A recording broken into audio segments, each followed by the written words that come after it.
Hello, I'm Janine Turner, founder of Constituting America. I and Kathy Gillespie, Constituting America's CEO, welcome you to our annual 90-day study. 90 plus 90 equals 180. History holds the key to the future. This is our 13th annual study entitled First Principles of the American Founding. Today's essay is essay number 8. We would also like to thank Amanda Hughes for orchestrating these amazing studies. Essay 8. Principle of Constitutional Restraints to Prevent the Undermining of Interest of the Entire Union. Guest essayist Chris Burkett. One of the purposes of the Constitution of the United States, according to its preamble, is to, quote, form a more perfect union, end quote. It was a long road, however, for that union to be more perfectly established as under the Constitution in 1787. Before the Constitution, the 13 original states had agreed to a, quote, firm league of friendship, end quote, through a compact known as the, quote, Articles of Confederation and Perpetual Union, end quote. In July of 1776, the 13 states engaged in an act of unity by unanimously declaring themselves, quote, free and independent states, end quote, no longer under the political authority of Great Britain.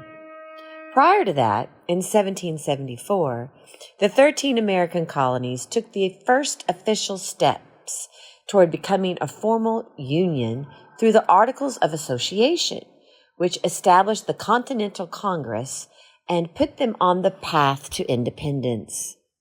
The pace at which the states moved from being colonies under the authority of the British Crown to, quote, free and independent states, end quote, and then to the United States of America, seemed to quicken and intensify under the pressure of events during the American Revolution and Revolutionary War.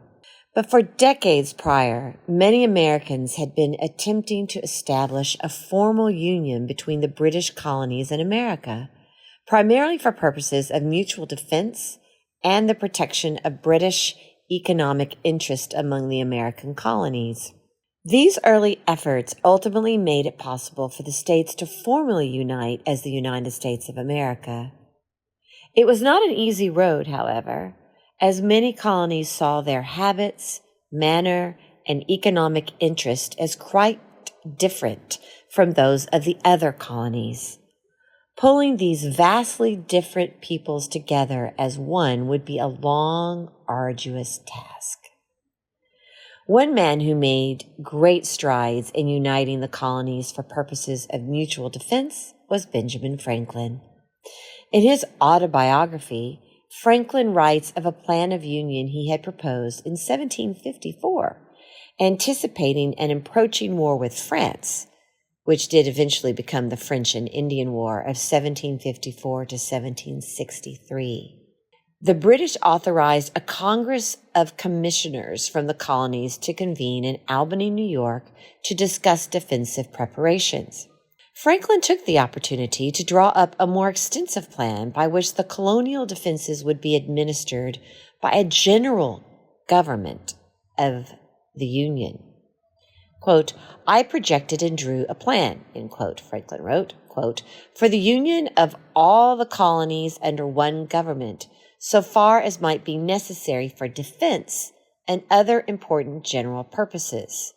By this plan, the general government was to be administered by a president general, appointed and supported by the Crown, and a grand council was to be chosen by the representatives of the people of several colonies, met in their respective assemblies, end quote.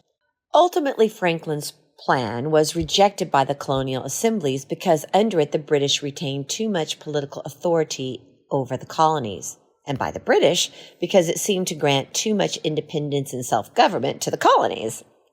Later, in 1788, Franklin would write, quote, I am still of opinion it would have been happy for both sides of the water if it had been adopted. The colonies, so united, would have been sufficiently strong to have defended themselves. There would then have been no need of troops from England. Of course, the subsequent pretense for taxing America and the bloody contest it occasioned would have been avoided." End quote.